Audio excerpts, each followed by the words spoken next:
Hello दोस्तों। तो आज हम कक्षा 7 की शुरुआत करते हैं। एनसीईआरटी हिस्ट्री, इतिहास की किताब 6th क्लास की हमने ख़त्म कर दी है। अब वो एंशिएंट हिस्ट्री थी, हम मिडिवल हिस्ट्री देखेंगे। तो आप 6th क्लास की एनसीईआरटी देख लेना।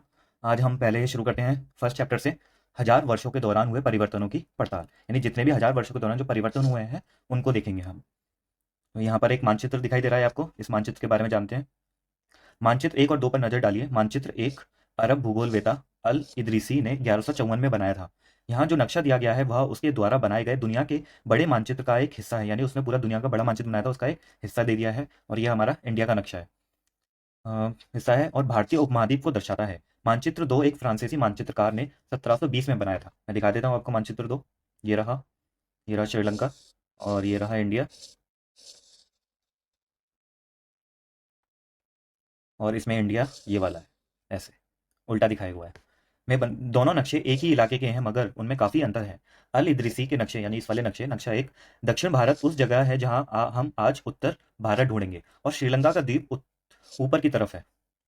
जगहों के नाम अरबी, जो जगह के नाम है यहाँ पर ये अरबी में लिखे हुए हैं। जैसे यहाँ पर ये सब अरबी में लिखे हुए हैं, अरबी में दिए गए हैं, और उनमें कुछ जाने पहचाने नाम भी हैं, जैसे कि उत्तर प्रदेश का कन्नौज।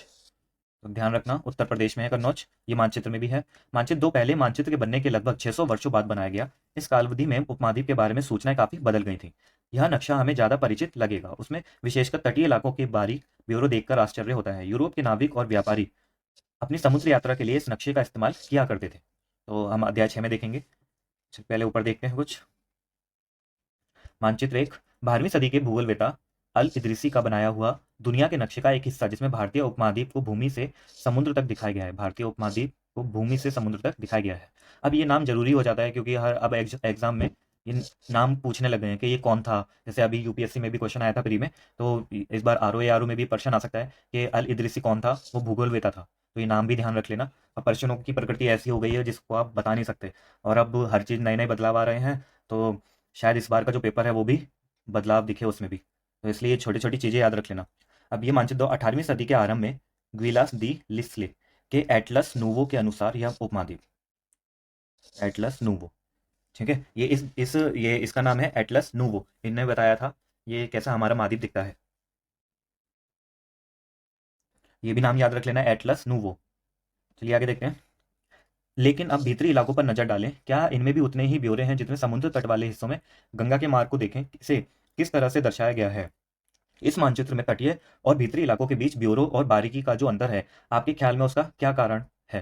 तो यही एक कारण हो सकता है कि शायद जो व्यापारी थे वो यहीं रुकते थे, तो यहाँ का इसलिए व्यापारियों से जो भी इन्हें सूचना मिली यहाँ पर बताया गया है कि उसमें विशेषकर तटीय इलाकों के बारीक ब्यौरे देखकर आश्चर्य होता है, क्योंकि ये नाविक और व्यापारी यहाँ पर था। ये रहा। लगभग 600 वर्ष बाद बनाया गया, और इस कालावधि में उपमहाद्वीप के बारे में सूचनाएं काफी बदल गई थी। तो ये जो सूचनाएं थी, जितनी सूचना मिलेंगी आपको डाटा मिलेगा, उतना ही तो अच्छे तरीके से हम वर्क कर पाएंगे। तो इन्होंने भी इतने, क्योंकि व्यापार के लिए आते थे तो ज़्यादा अंदर जाते नहीं होंगे, और यहीं यहीं के इसलिए इतना अच्छा इन्होंने बना दिया था।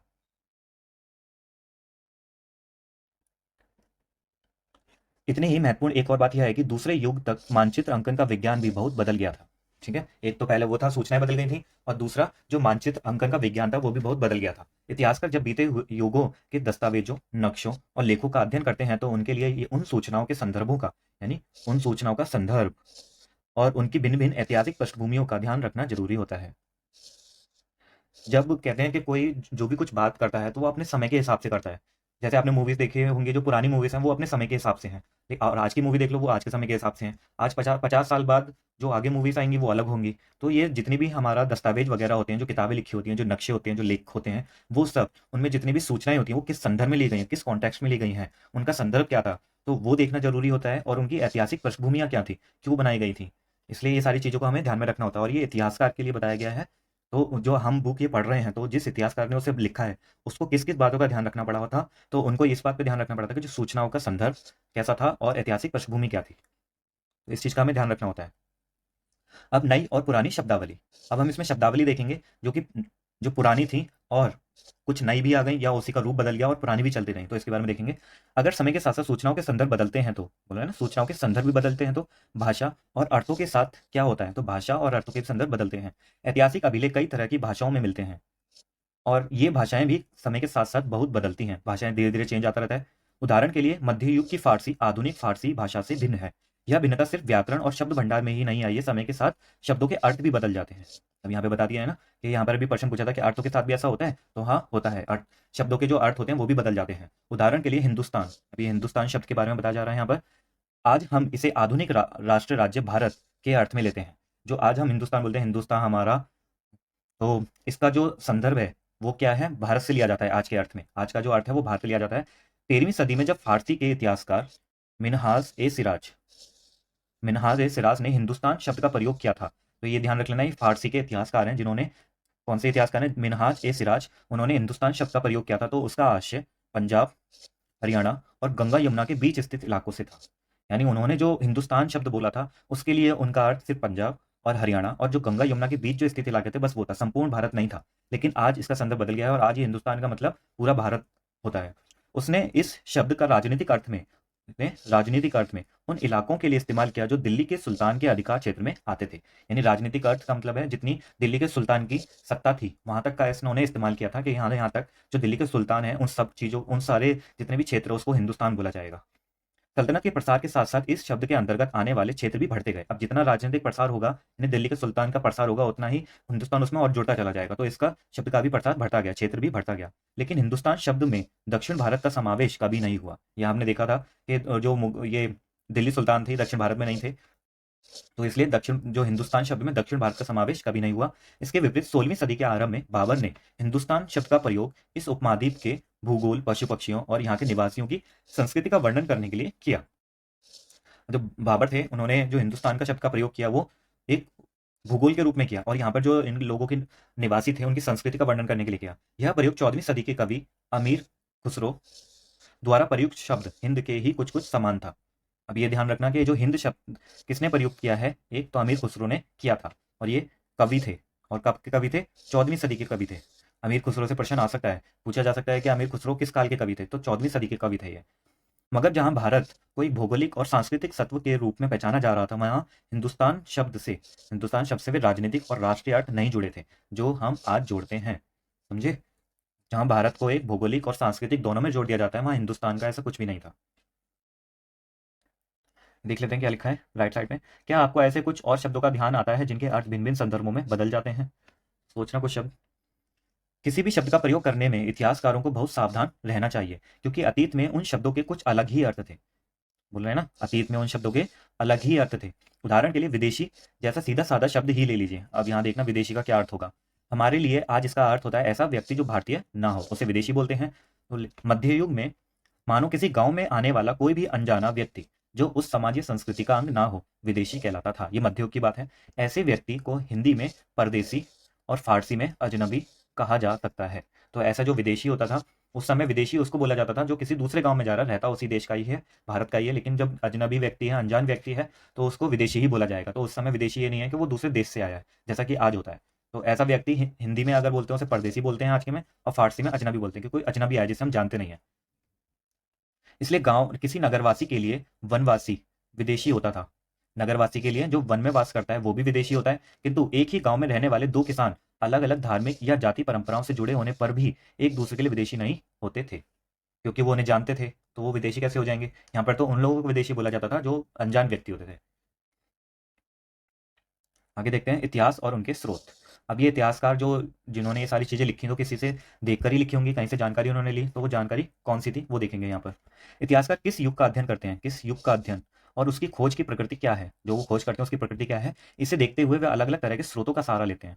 अलग अलग तरह के स्रोतों का सहारा लेते हैं वो। उदाहरण के लिए पिछले साल आपने गुप्त वंश के शासकों और हर्षवर्धन के बारे में पढ़ा था, हमने देख लिया 6th क्लास में। जिन्होंने नहीं देखी वो 6th क्लास की एनसीईआरटी को देख ले और गुप्त वंश के शासक हर्षवर्धन के बारे में पढ़ा। इस पुस्तक में हम मोटे तौर पर 700 से 1750 ईस्वी तक के लगभग 1000 वर्षों के बारे में पढ़ेंगे। इन्होंने बता दिया कि हम 1000 वर्ष जो इसका चैप्टर का ही है और वो पूरा पुस्तक में ही हम पढ़ेंगे और देखेंगे कि इस 1000 वर्षों में क्या क्या विकास हुआ और इनके स्रोत क्या क्या रहे।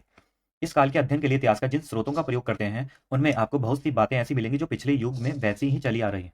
ठीक है, यानी कुछ बातें ऐसी हैं जो पहले से चली ही आ रही हैं। जैसे हड़प्पा का हमने देखा था, तो उसका जैसे कि शिव जी की पूजा होती है वो वैसे ही चला रहा है, प्रकृति की पूजा होती है, पेड़ की पूजा होती है, वैसे ही चला आ रहा है यहाँ पर। इतिहासकार इस काल के बारे में सूचना इकट्ठी करने के लिए अभी भी सिक्कों, शिलालेखों, स्थापत्य, भवन निर्माण कला, स्थापत्य का मतलब होता है भवन निर्माण कला, और लिखित सामग्री पर निर्भर करते हैं। तो ये सारे स्रोत ही हैं, सिक्के स्रोत हैं, शिलालेख हैं, स्थापत्य है और लिखित सामग्री है। और सबसे ज़्यादा जो स्रोत पे वो मतलब डिपेंड रहते हैं और सबसे अच्छे से उनको काम ईज़ी हो जाता है जिनसे, वो लिखित सामग्री होती है। लेकिन इसमें भी कभी-कभी उसकी लैंग्वेज समझना, भाषा को समझना, क्या कोई जिसमें कहीं गायब ना हो गई हो, कोई पन्ना गायब हो गया हो, वैसी मुसीबतें आती हैं। पर कुछ बातें पहले से काफ़ी भिन्न भी हैं, कुछ बातें भिन्न भी हैं। इस युग में प्रमाणिक लिखित सामग्री की संख्या, आ गया ना?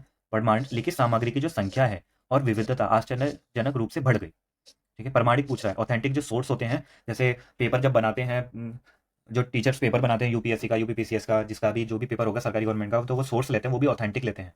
तो ऐसे ही और कोई सा नहीं लेते, जैसे बहुत सारे कोचिंग मटेरियल हो गए या हर कोई बना देता है, कोई भी पुस्तक लिख देगा, तो ऐसे वो सोर्स नहीं उठाते हैं। वो या तो एनसीईआरटी को उठाएंगे या उनके कुछ ऑथेंटिक जो गवर्नमेंट ने अप्रूव करे हैं उनको उठाएंगे। इसलिए आजकल ज़्यादा क्वेश्चन गवर्नमेंट की वेबसाइट से और जो न्यूज़ में आता है उससे ज़्यादा पूछते हैं, और एनसीईआरटी से, क्योंकि ऑथेंटिक स्रोत है। इसलिए यहाँ पर इनको भी परेशानी होती है, जैसे बच्चों को परेशानी होती है कि प्रमाणिक सामग्री कैसे मिलेगी, तो एनसीईआरटी पढ़ो, ये प्रमाणिक है, और कुछ मत पढ़ो। इसी को 4 बार रट लो, 89% तो इसी में से आ जाएगा।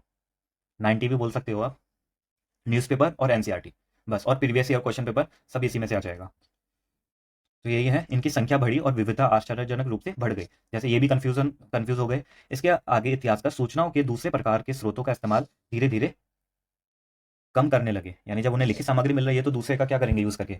इस समय के दौरान कागज क्रमशः सस्ता हो गया और बड़े पैमाने पर उपलब्धि भी होने लगा। हमने कागज की कहानी पढ़ी थी 6th क्लास में।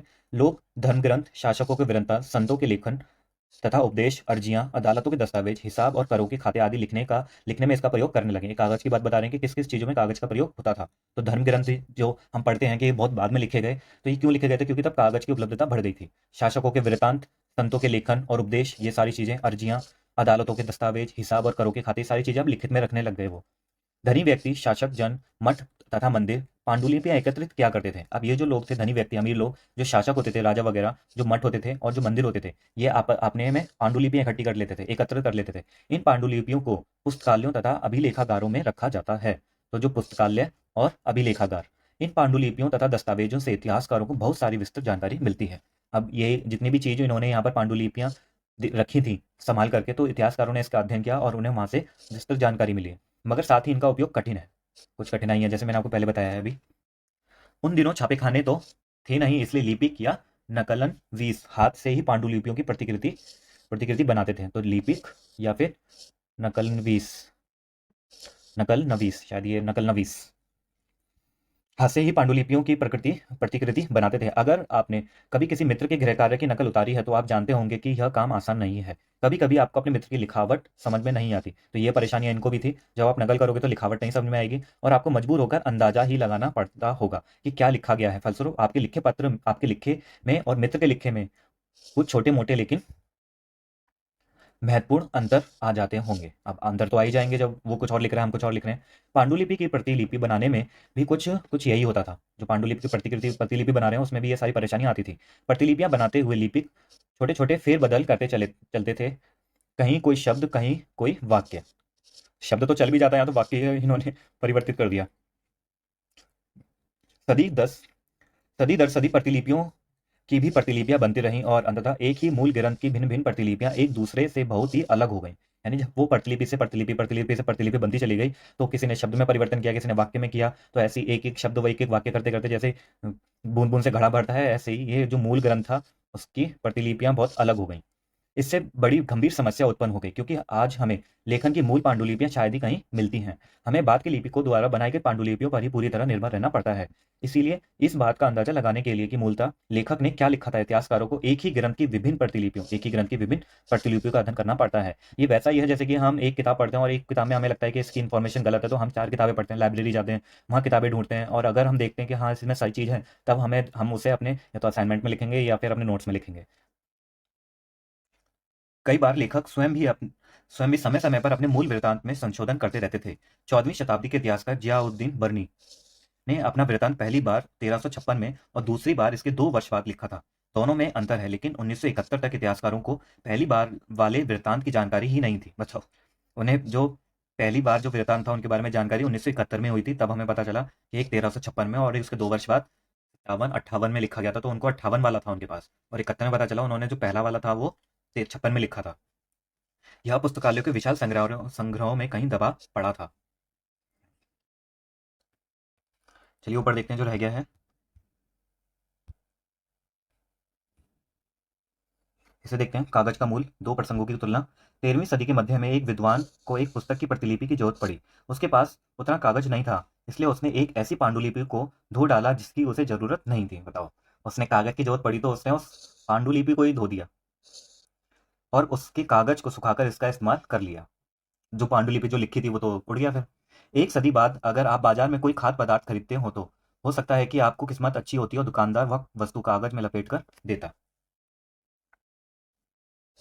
ये यहाँ पर बताया गया है कि पहले कागज नहीं था तो उसने पांडुलिपि को ही धो दिया, और एक समय ऐसा है कि दो आप दुकानदार से कुछ भी खरीदते हैं हम तो वो भी कागज में लपेट के दे देता है। तो ये बता रहे हैं कि पहले कागज बिल्कुल भी नहीं मिलता था और आज इतना मिलता है कि हर कोई बांटता रहता है। तो कागज कब अधिक महंगा था और कब आसानी से उपलब्ध था? 13वीं शताब्दी में या 14वीं शताब्दी में? ये देखते हैं। अभिलेखागार, ऐसा स्थान जहां दस्तावेजों और पांडुलिपियों को संग्रहित किया जा सकता है। ये टर्म है और टर्म बहुत इंपॉर्टेंट होते हैं, तो इसे याद कर लेना। अभिलेखागार क्या होता है? जहां दस्तावेजों और पांडुलिपियों को संग्रहित किया जाता है। आज सभी राष्ट्रीय और राज्य सरकारों के अभिलेखागार होते हैं जहां वे अपने तमाम पुराने सरकारी अभिलेख और लेन देन का ब्यौरा का रिकॉर्ड रखते हैं। तो ये क्वेश्चन ये भी पूछा जा सकता है कि अब अभिलेखागार नहीं होते हैं, तो ये गलत हो जाएगा, अभी भी अभिलेखागार होते हैं। चलिए इस चित्र को देखते हैं। ये कुछ कर रहे हैं, तो प्रतिलिपि बना रहे हैं। यह एक लघु चित्र की प्रतिकृति है जिसमें एक लिपिक किसी पांडुलिपि की नकल कर रहा है। इस चित्र का आकार सिर्फ 10.5 सेंटीमीटर से 7.1 सेंटीमीटर है। इस छोटे आकार के कारण इसे लघु चित्र या मिनिएचर कहा जाता है। ये एक लघु चित्र है, छोटा चित्र। कभी कभी इन लघु चित्रों का प्रयोग लेख में आई पांडुलिपियों को स्पष्टता प्रदान करने के लिए किया जाता है। जो इन लघु चित्रों का भी बहुत यूज होता है, उन्हीं का यूज बता रखा है कि इस लघु चित्र का यूज कहाँ पर होगा? जो पांडुलिपियां थी उनकी स्पष्टता प्रदान करने में किया जाता है। ये इतने सुंदर होते थे कि आगे चलकर संग्रहकर्ता अक्सर इन चित्रों को पांडुलिपियों से अलग करके बेचने लगे थे। ये पांडुलिपि के अंदर ही है और उन्होंने उसे फाड़ दिया और बेच दिया। अब चित्र इधर वाला देखते हैं। लिखावट की भिन्न प्रकार की शैलियों के कारण फारसी और अरबी पढ़ने में कठिनाई हो सकती है। लिपि नस्तलिख लिपि बाईं ओर में वर्ण जोड़कर धाराप्रवाह रूप से लिखे जाते हैं। ये वाला बाएं। फारसी अरबी के जानकारों के लिए इस लिपि को पढ़ना आसान होता है। शिकस्त लिपि अधिक सघन, संक्षिप्त और कठिन है। और ये वाली थोड़ी सी कठिन है, ज़्यादा चिपका कर लिखी गई है। और ये खुली खुली है तो ये आराम से, ये जो लेफ्ट वाली है खुली खुली है तो आराम से पढ़ ली जाती है, लेकिन ये बहुत चिपका चिपका के लिख गई है तो इससे पढ़ना मुश्किल होता है। तो शायद पूछा जा सकता है नस्तलिख और शिकस्त ये क्या है? तो ये लिपि हैं, बस यही पूछा जा सकता है। तो इसलिए इसे ध्यान रख लेना, नस्तलिख और शिकस्त। ये ना ही कुएं हैं, ना ही सिक्के हैं और ना ही बंदरगाह हैं, ये लिपि है। तो ऐसे टर्म आ जाएंगे तो ध्यान रखना। चलिए आगे बढ़ते हैं। नए सामाजिक और राजनीतिक समूह। अब नए नए सामाजिक समूह और राजनीतिक समूह भर रहे थे, उनके बारे में देखते हैं। सन 700 से 1750 के बीच हजारों वर्षों का अध्ययन इतिहासकारों के आगे भारी चुनौती रखता है, मुख्य रूप से इसलिए कि इस पूरे काल में बड़े पैमाने पर और अनेक तरह के परिवर्तन हुए, बड़े पैमाने पर हुए थे और अनेक तरह के हुए थे। इस काल में अलग अलग समय पर नई प्रौद्योगिकी के दर्शन होते हैं, जैसे सिंचाई में रहट, कताई में चरखे और युद्ध में आग्नेय शास्त्रों बारूद वाले हथियार का इस्तेमाल। अब ये जो सिंचाई में रहट है, ये आईएएस में पूछा गया है।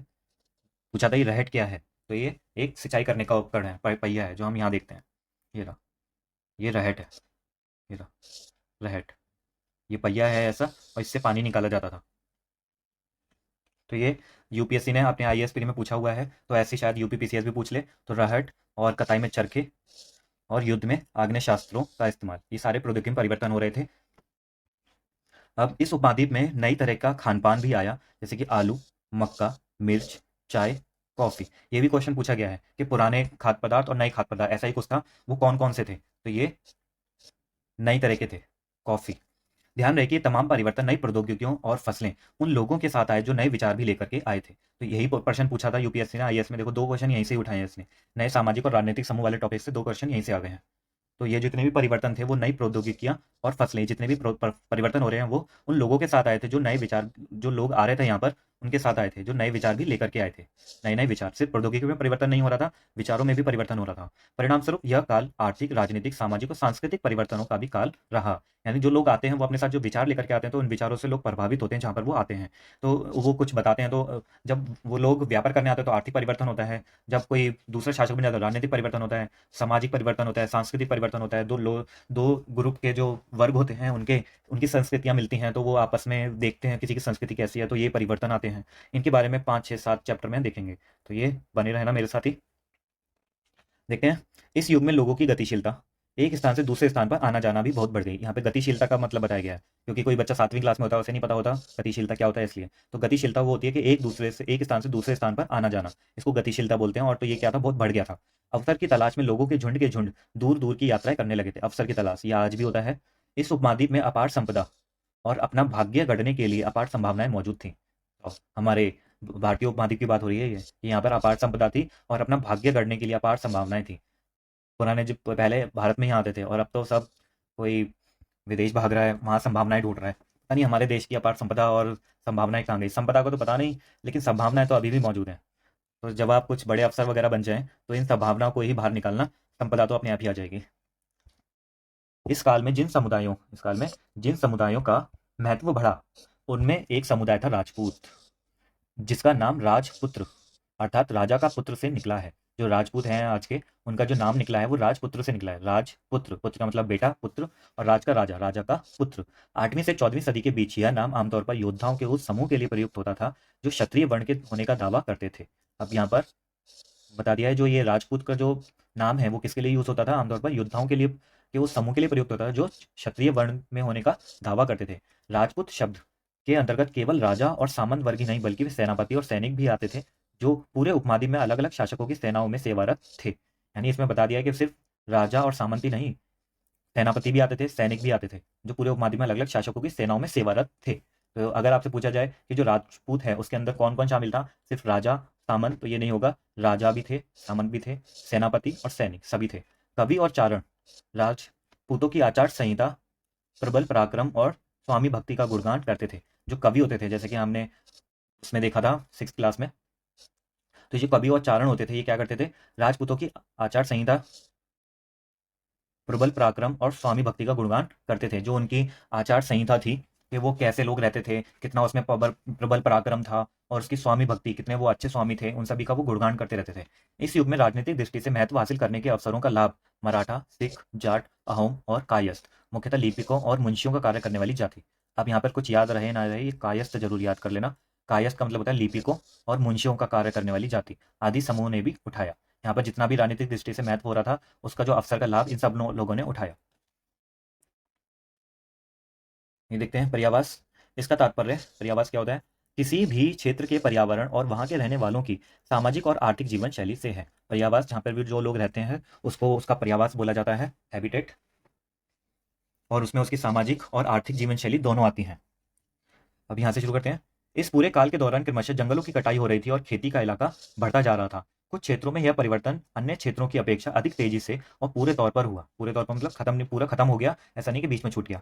पर्यावास हमने देखा, अभी पर्यावास में परिवर्तन के कारण कई वनवासियों को मजबूर होकर अपना स्थान छोड़ना पड़ा। और जो पर्यावास था, पर्यावास में जो परिवर्तन हो रहा था, जो वनवासी थे, जो वनों में रहते थे, उनका जो पर्यावास था वो वन थे, तो वहां पर ही वो अपनी सामाजिक और आर्थिक जीवन शैली जीते थे। तो जब वहां पर्यावास में परिवर्तन भी हो रहे थे, यानी इसी चीज में परिवर्तन हो रहे थे, तो जो वनवासी थे उनको मजबूर होकर अपना स्थान छोड़ना पड़ा। कुछ और वनवासी जमीन की जुताई करने लगे और कृषक बन गए। जो वनवासी थे वो उन्होंने वहीं पर जुताई करने लग गए और कृषक बन गए। कृषकों के ये नए समूह क्षेत्रीय बाजार, मुखियाओं, पुजारियों, मठों, मंदिरों से प्रभावित होने लगे।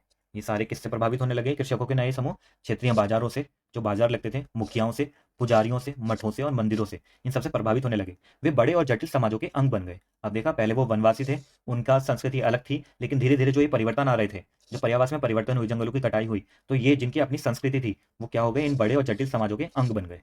उन्हें कर चुकाने पड़ते थे। अब यहाँ पर जहाँ पहले अपने पर्यावास में वो मालिकाना हक रखते थे, और यहाँ पर जब इनके अंग बन गए, तो लेकिन ये बस अंग बने थे और ये गरीब रहे, और तो और जब किसान थे ये, तो इन्हें कर चुकाने पड़ते थे और स्थानीय मालिक वर्ग की बेगार करनी पड़ती थी। बेगार होता है बिना मजदूरी के काम करना, ये बेगार होता है।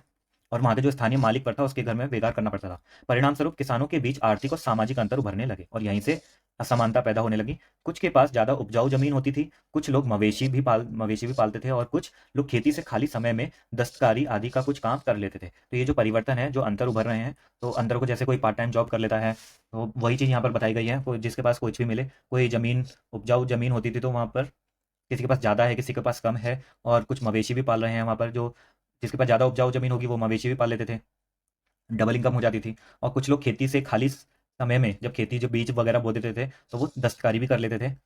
जैसे जैसे समाज में अंतर बढ़ने लगा, बताया ना अभी अंतर बढ़ रहा था ये सारा, तो लोग जातियों और उपजातियों में बांटे जाने लगे। अब यहाँ से जातियां और उपजातियां, जातियों के अंदर जो जातियां होती हैं उसे उपजातियां बोलते हैं। अब यहाँ पर जब भी जैसे जैसे अंतर बढ़ रहा था, तो उनकी पहचान बनाने के लिए तो उसमें उपजातियों में उन्हें बांट दिया, और उनकी पृष्ठभूमि और व्यवसाय के आधार पर, यहाँ देखना पृष्ठभूमि यानी उनका जन्म कहाँ पर हुआ है, कहाँ से आए हैं, उनके दादा क्या थे, वो सारी चीज़, वो कई सालों से क्या कर रहे थे, और उनका व्यवसाय, इन दोनों के आधार पर उन्हें समाज में ऊंचा या नीचा दर्जा दिया जाने लगा। यहीं से शुरुआत हुई ऊंच नीच की, गरीबी अमीरी की, समानता असमानता की। तो यही तो पृष्ठभूमि और व्यवसाय, ये ध्यान रखना। ये सारी चीज़ जितनी भी आप पढ़ रहे हो, ये आप जब ऐसे आएगा, ऐसे के पेपर में अच्छे से लिख सकते हो, इस पर प्रश्न आ सकता है। भारतीय समाज की ऐतिहासिक भूमिका भी लिख सकते हो आप इसमें, और कोई भी भारतीय समाज से प्रश्न आएगा तो उसमें भी आप ये लिख सकते हो। ये दर्जे स्थायी नहीं थे, ठीक है, जो दर्जे मिले हुए थे ये सब स्थायी नहीं थे। किसी जाति विशेष के सदस्यों के हाथों में कितनी सत्ता, प्रभाव, संसाधनों का नियंत्रण है, इसके आधार पर उसके दर्जे बदलते रहते थे। यानी जैसी पावर वैसा ही उसका दर्जा बदल गया। कहते हैं ना, जिसके लाठी उसकी भैंस, ये वैसा ही वाला हिसाब है। एक ही जाति का किसी क्षेत्र में कोई दर्जा हो सकता था और किसी अन्य क्षेत्र में कोई और।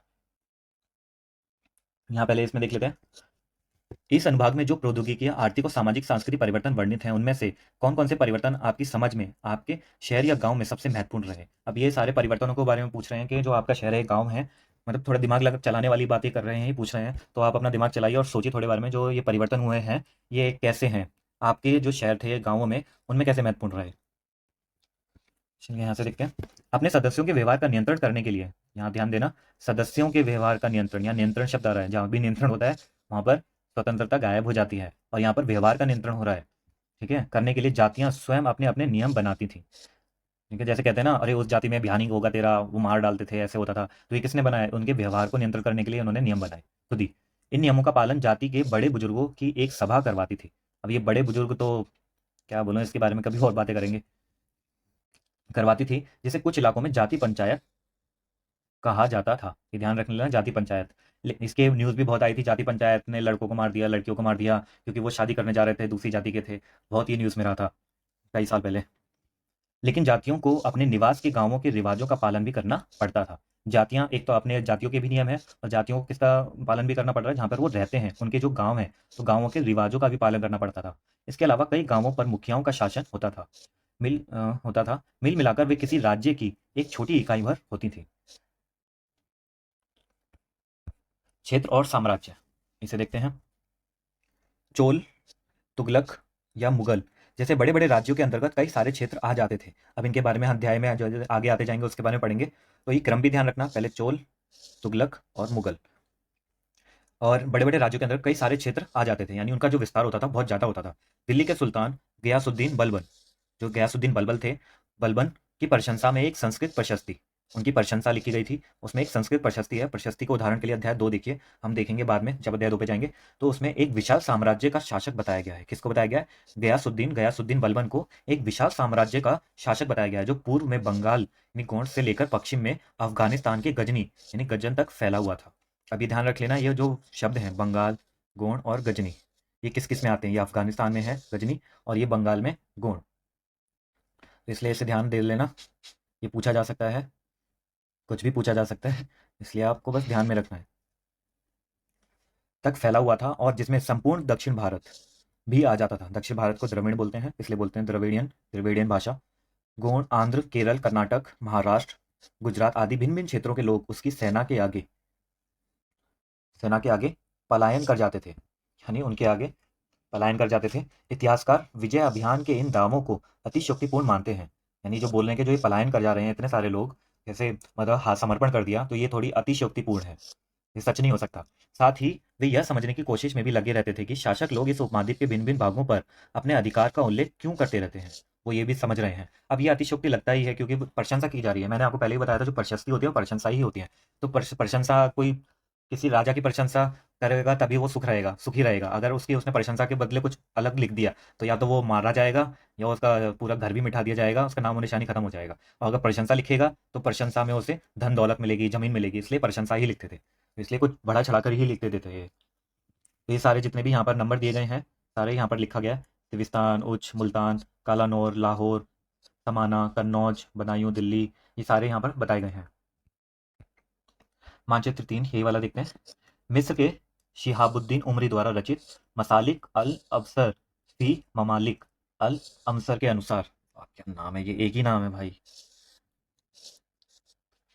के अनुसार मोहम्मद तुगलक के राज्यकाल में दिल्ली सल्तनत के अंतर्गत आने वाले प्रांत। वो दिल्ली सल्तनत के अंदर तो इतने सारे आते ही नहीं, हमें पता है। तो ये कैसे बता सकते हैं मिस्र के, समझे, इसलिए अतिशयोक्ति लगता है ना। चलिए आगे देखते हैं।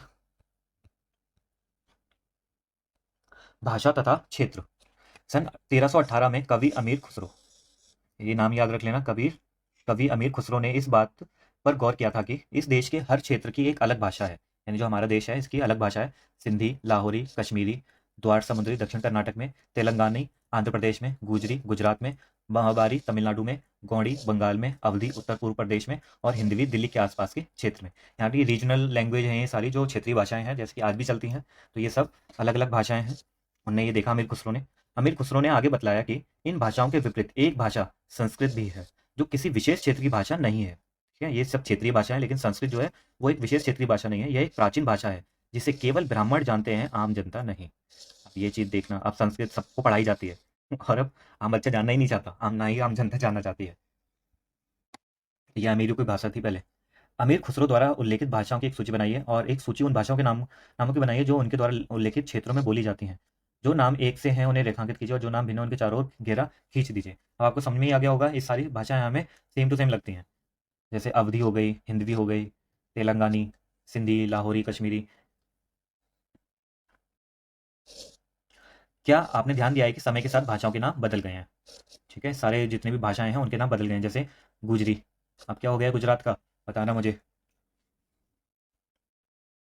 वैसे तो सबको पता होगा तब भी।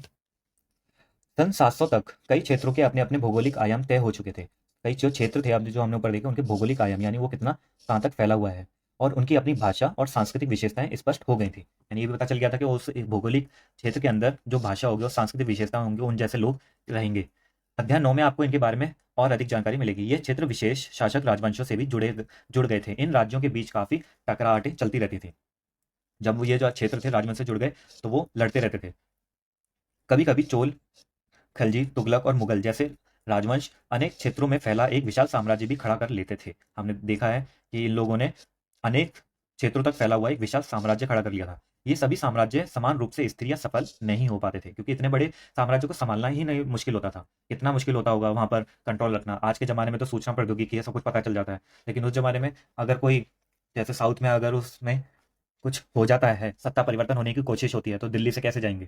तो ये बहुत सारी मुश्किलों का सामना करना पड़ता था, इसलिए ये सफल नहीं हो पाते थे और स्थिर नहीं रहते थे। उदाहरण के लिए अध्याय 3 और 4 तालिका एक की तुलना कीजिए, ये जब हम देखेंगे तो देख लेंगे इसके बारे में। खलजी और मुगल वंश के शासक कितनी कितनी अवधि तक चले। अब ये हम देखेंगे जो खलजी थे और उनके जो मुगल वंश थे उसमें देखेंगे शासक कितनी कितनी अवधि तक चले थे। इससे पता चलता है कि वो ज़्यादा दिनों तक नहीं चले, क्योंकि वो अस्थिर थे सारे के सारे। 18वीं सदी में मुगल वंश पतन के ढलान पर था। फलस्वरूप क्षेत्रीय राज्य फिर से उभरने लगे। हम देखेंगे आगे क्षेत्रीय राज्य। लेकिन वर्षों से जो सर्व क्षेत्रीय साम्राज्यों का शासन चल रहा था, उससे क्षेत्रों की प्रकृति बदल गई थी। यानी जो वर्षों से जो सर्व क्षेत्र यानी एक ही साम्राज्य जो चल रहा था, उसकी वजह से जो क्षेत्रों की प्रकृति थी जो पहले चली आ रही थी, वो अब बदल गई थी। उन पर कई बड़े बड़े राज्यों का शासन चलता रहा था, और उन राज्यों की बहुत सी बातें इस उपमहाद्वीप के अधिकतर भाग में फैले इन क्षेत्रों को विरासत में मिली थी। यानी उन्होंने उसे अडॉप्ट कर लिया था, अपना लिया था, जितनी भी विरासत थी सबको अपना लिया था। इस तथ्य का पता हमें कई परंपराओं से लगता है जो इन क्षेत्रों में उभरी थी। तो जो नई नई परंपराएं थी उससे इनको पता भी चल गया कि ये सारी चीजें इसलिए हुई। इन परंपराओं में कुछ एक दूसरे से भिन्न और कुछ एक समान है, कुछ भिन्न है और कुछ समान है। ऐसी परंपराएं हमें प्रशासन, अर्थव्यवस्था के प्रबंधन, उच्च संस्कृति तथा भाषा के संदर्भ में मिलती हैं। ये सारी चीजें हैं यहाँ पर। तो ये जितनी परंपराएं हैं, तो प्रशासन में, अर्थशास्त्र, अर्थव्यवस्था के प्रबंधन में, उच्च संस्कृति और भाषा के संदर्भ में मिलती हैं। सन 700 से लेकर 1750 के बीच हजारों वर्षों में इन विभिन्न क्षेत्रों की प्रकृति एक दूसरे से कटकर अलग अलग नहीं पनपी थी। यानी बता रहे पूरे 1000 सालों में जो इनकी विभिन्न क्षेत्रों की प्रकृति थी वो एक साथ ही पनपती थी, एक साथ ही बड़े हुए थे ये सब 1000 साल तक। हालांकि उनके चरित्र की अपनी विशेषताएं बनी रही थी। जो चरित्र था उनका, जैसे अगर कोई अच्छा इंसान है, वो कितनी भी बुरी जगह पर रहे, वो हमेशा अच्छा ही रहेगा, उसका चरित्र हमेशा अच्छा ही रहेगा। यही वाली बात बता रहे हैं कि वो विशेषताएं उनकी वही बनी रही, मगर समन्वय की सर्व क्षेत्रीय ताकतों का प्रभाव भी उन पर पड़ा था। इस समन्वय का मतलब इंटीग्रेशन, जो इंटीग्रेशन की सर्व क्षेत्रीय ताकत थी, जो हमने देखा ये सर्व क्षेत्रीय ताकत, जैसे मुगल वंश वगैरह जो भी हमने पीछे देखे, उनकी ताकतों का थोड़ा प्रभाव भी इन पर पड़ा था। इसे देखते हैं क्या पूछ रहा है यहाँ पर। पता लगाइए कि क्या आपका राज्य कभी इन सर्व क्षेत्रीय साम्राज्यों का हिस्सा रहा था, यदि रहा था तो कितने समय तक। जो जो जिस राज्य में है उसमें पता लगा लेना। पुराने और नए धर्म, इसके बारे में देखते हैं। ये चैप्टर हमारा खत्म होने वाला है। इतिहास के जिन हजार वर्षों की पड़ताल हम कर रहे हैं, इनके दौरान धार्मिक परंपराओं में कई बड़े परिवर्तन आए। अब हम जो धार्मिक परंपराओं में परिवर्तन है उसके बारे में देखेंगे। दैविक तत्व में लोगों की आस्था कभी कभी बिल्कुल ही व्यक्तिक स्तर पर होती थी, मगर आमतौर पर इस आस्था का स्वरूप सामूहिक होता था। व्यक्तिक तो होती ही थी, लेकिन जो ज्यादातर इसका जो स्वरूप था वो कैसा होता था, सामूहिक होता था। किसी दैविक तत्व में सामूहिक आस्था यानी धर्म प्राय जो धर्म होता था प्राय स्थानीय समुदायों के सामाजिक और आर्थिक संगठन से संबंधित होती थी। यानी जो किसी भगवान की हम पूजा कर रहे हैं, किसी भी देवता को मान रहे हैं, कोई भी, तो उसमें जो दैविक तत्व में और पूरे समूह को मान रहे हैं, वो पूरा समूह मान रहा है, तो उसी को जो आस्था है उसी को बोला गया है धर्म, यानी एक ही धर्म जो हो गया। तो उसमें स्थानीय समुदायों के सामाजिक और आर्थिक संगठन से संबंधित होती थी।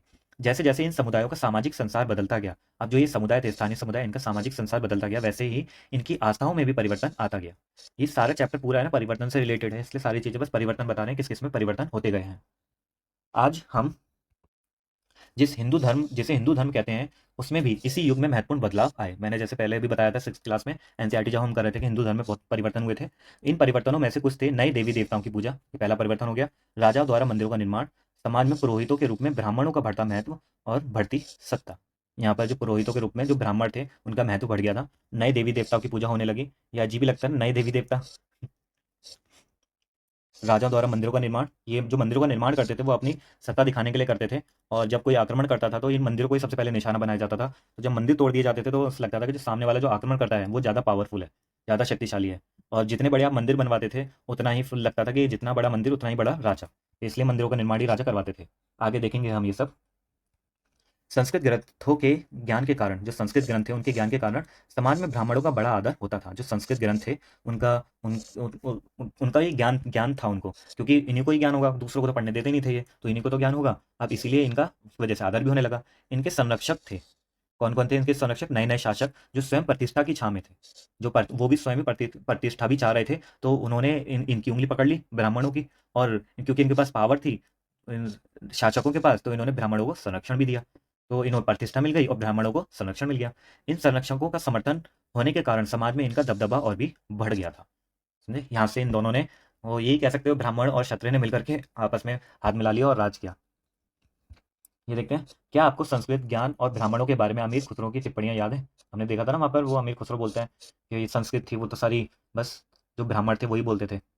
संरक्षक दिखते हैं, कोई प्रभावशाली धनी व्यक्ति जो किसी कलाकार, शिल्पकार, विद्वान या अभिजात जैसे किसी अन्य व्यक्ति को मदद या सहारा दे। ठीक है, लेकिन इन्होंने जो संरक्षक यहाँ पे हुए हैं ये बस अपनी प्रतिष्ठा की चाह में थे और सिर्फ ब्राह्मणों को दिया इन्होंने संरक्षक। वैसे और किसी को भी दिया था, लेकिन यहाँ पर अभी ब्राह्मणों की ज्यादा बात हो रही है। इस युग में एक महत्वपूर्ण परिवर्तन भक्ति की अवधारणा के रूप में आया। ये भक्ति की अवधारणा यूपीएससी में इससे क्वेश्चन पूछा जाता है। इसमें ईश्वर की कल्पना एक ऐसे प्रेमेल इष्ट देवी देवता के रूप में की गई थी जिस तक पुजारियों के विशद कर्मकांड के बिना भी भक्त स्वयं पहुंच सके। इसमें बोला गया जो भक्ति होती है, जैसे कि आप विष्णु भगवान के मंदिर में जाते हो तो वहां पर आपको कुछ अलग ही फील होगा, तो वही भक्ति है। अपने पूरे विश्वास से भगवान की पूजा करना, उसी को भक्ति बोला जाता है। जो भक्त की भक्ति, जो भक्त होता है पूरा लीन हो जाता है और उसमें ईश्वर की कल्पना करता है, और वो कल्पना इतनी तीव्र होती है कि उसमें आपको किसी कर्मकांड की जरूरत नहीं होती और ना ही किसी पुजारी की जरूरत होती है। तो आप जो भक्त होता है वही अगर हाथ जोड़ करके एक जगह बैठ करके अपनी पूजा करता है तो वो ये जो इष्ट देवता होता है उसकी उसको पा सकता है, ये इसमें बताया गया है। भक्त स्वयं पहुंच सके, यानी भक्त स्वयं पहुंच गया, किसी बीच की जरूरत नहीं है उसे। इस विषय में और साथ ही दूसरी परंपराओं के बारे में आपको अध्याय 8 में जानकारी मिलेगी। अध्याय 8 बहुत महत्वपूर्ण है, अगर आपको अभी पढ़ना है तो इसे पढ़ लेना, बहुत जानकारी मिलेगी आपको। यही वह युग था जिसमें इस उपमहाद्वीप में नए नए धर्मों का भी आगमन हुआ। जो नए नए धर्म थे वो भी आए। कुरान शरीफ का संदेश भारत में पहले पहले 7वीं सदी में व्यापारियों और अप्रवासियों के जरिए पहुंचा। जो कुरान शरीफ का संदेश था वो भी व्यापारियों के द्वारा और अप्रवासी के द्वारा पहुंचा। यहीं पर मुसलमान कुरान शरीफ को अपना धर्म ग्रंथ मानते हैं। केवल एक ईश्वर अल्लाह जो ईश्वर यानी अल्लाह, मुसलमान में ईश्वर को अल्लाह बोलते हैं, अल्लाह की सत्ता को स्वीकार करते थे। यानी एक ही ईश्वर, जो एक ही ईश्वर है वो कौन है? अल्लाह है, और उन्हीं की सत्ता को स्वीकार करते हैं, जिसका प्रेम, करुणा और उदारता अपने में आस्था रखने वाले हर व्यक्ति को गले लगाता है, चाहे उस व्यक्ति की सामाजिक पृष्ठभूमि कुछ भी रही हो। ये सब जितने भी धर्म है ना, हमें बस नैतिकता की जानकारी देते हैं, और बस एक ही जो होता है वसुदेव कुंडकम, ये समाज पूरा एक भाई है, भाई बंधु है, सब भाईचारे की भावना के साथ काम करते हैं, यही संदेश देते हैं। किसी भी धर्म को उठा लो, सब यही बोलते हैं, प्रेम, करुणा, उदारता। कोई कौन सा धर्म है ऐसा जो उदारता की बात नहीं करता, करुणा की बात नहीं करता, प्रेम की बात नहीं करता? कौन सा धर्म है जो ये नहीं बोलता कि एक ईश्वर है? तो सब एक ही है यहाँ पर, बस रूप अलग अलग है। कई शासक इस्लाम और उसके विद्वान धर्मशास्त्रियों और न्याय शास्त्रियों अर्थात उलेमा का संरक्षण देते थे। तो उलेमा किसे बोला जाता है, ध्यान रख लेना।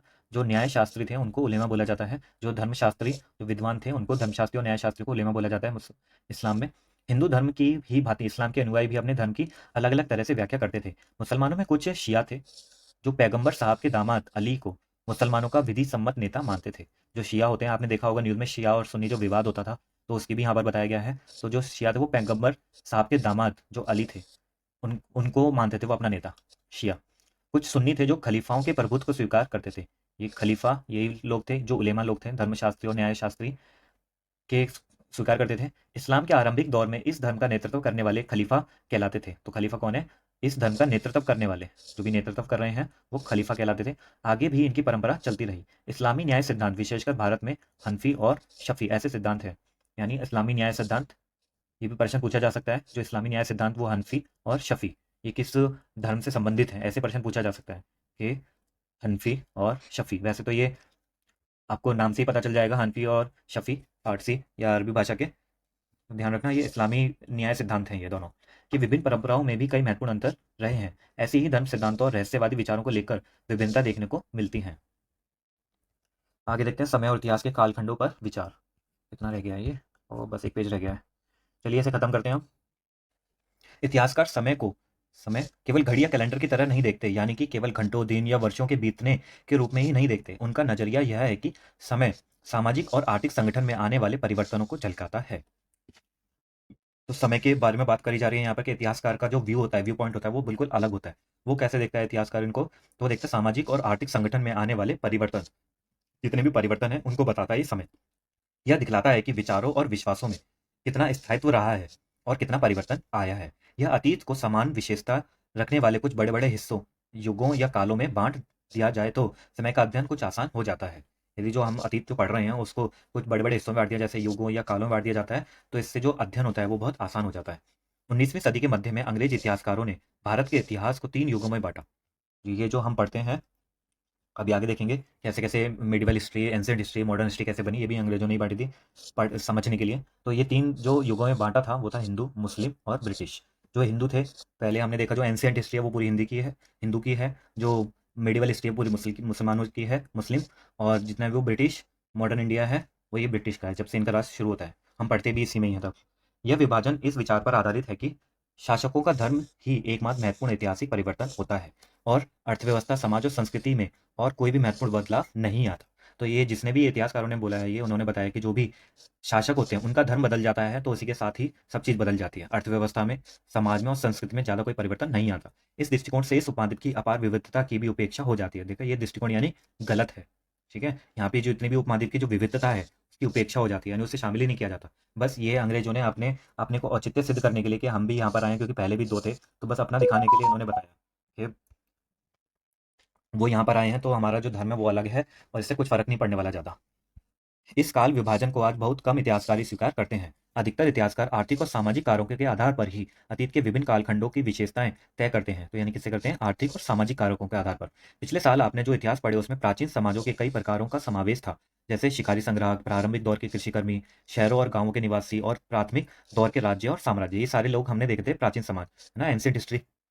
इस साल आप जो इतिहास पढ़ेंगे उसे प्राय मध्यकालीन इतिहास कहा जाता है।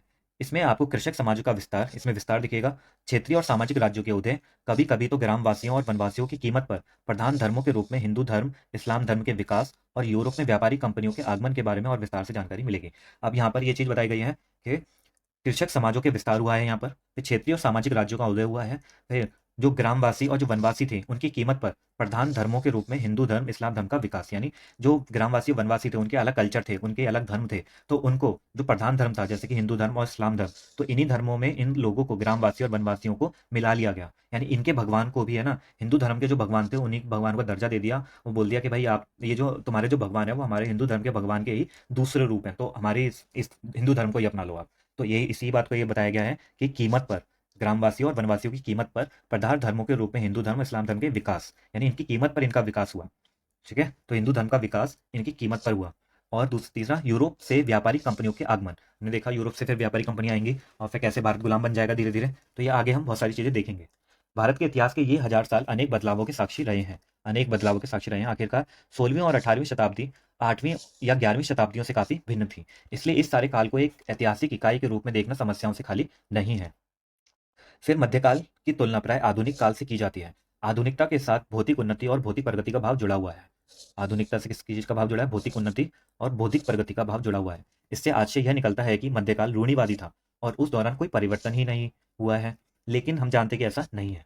ठीक है, तो ये जितने भी काल विभाजन है वो बहुत अलग है। आपने को पता ही है आपके, अब ये काल विभाजन नहीं चलता, सरकार ने अब दूसरा काल विभाजन कर दिया है, कुछ परिवर्तन ला दिए हैं। तो मुझे बताना आपके कौन कौन से परिवर्तन अब लाए हैं और उसको अब किस किस वो काल विभाजन से हम बोलते हैं। इन 1000 वर्षों के दौरान इस उपमहाद्वीप के समाजों में प्राय परिवर्तन आते रहे और कई क्षेत्रों की अर्थव्यवस्था तो इतनी समृद्ध हो गई कि उसने यूरोप की व्यापारी कंपनियों को भी आकर्षित करना आरंभ कर दिया। इस पुस्तक को पढ़ते समय आप परिवर्तन के चिन्हों तथा यहाँ सक्रिय ऐतिहासिक प्रक्रियाओं पर ध्यान देते चलें। यानी ये हमें बता रहे हैं कि हमें किस चीज़ पर ध्यान देना है। और जब भी संभव हो इस पुस्तक में आप जो पढ़ रहे हैं उसकी तुलना आप पिछले वर्ष पढ़ी हुई बातों से करने की कोशिश करें। जो कि मैंने किया है, हमेशा तुलनात्मक अध्ययन जितना करोगे उतना ही जल्दी समझ में आ जाएगा। यहाँ भी संभव हो, यूपीएससी भी तो इसी इसी चीज़ पर चल रही है, क्योंकि ये करना दिमाग चलाने वाला काम है और दिमाग चलाना पढ़ने से ज़्यादा कठिन होता है। इसलिए लोग बात दिमाग चलाते नहीं हैं और यूपीएससी कहती है भाई आप दिमाग चलाओ, बताओ तुलना करो, इसलिए तुलना कर लेना। जहाँ भी संभव हो यह देखें कि कहाँ बदलाव हुए हैं और कहाँ नहीं। और आज अपने आसपास की दुनिया पर नज़र डालकर भी यह देखें कि और भी क्या कुछ बदलाव है या वैसा ही रहा है। यह हमारा पूरा हो गया। अब देखते हैं कल्पना। आप एक इतिहासकार हैं, इस अध्याय में उल्लिखित एक विषय आर्थिक, सामाजिक, राजनीतिक इतिहास चुनिए और समझाइए कि आपके विचार में इसकी उसकी जानकारी हासिल करना क्यों दिलचस्प होगा। इसमें बता रहे हैं या तो आप आर्थिक जानकारी ले सकते हो, आर्थिक इतिहास, सामाजिक इतिहास या राजनीतिक इतिहास, किसी के बारे में भी आप बता सकते हो। चलिए देखते हैं। तो ये पार्ट खत्म हो गया, 1 घंटा हो गया पूरा। तो चलिए फिर मिलते हैं अगले पार्ट में, अध्याय 2, नए राजा और उनके राज्य के साथ, अगली वीडियो में। तब तक के लिए बाय बाय।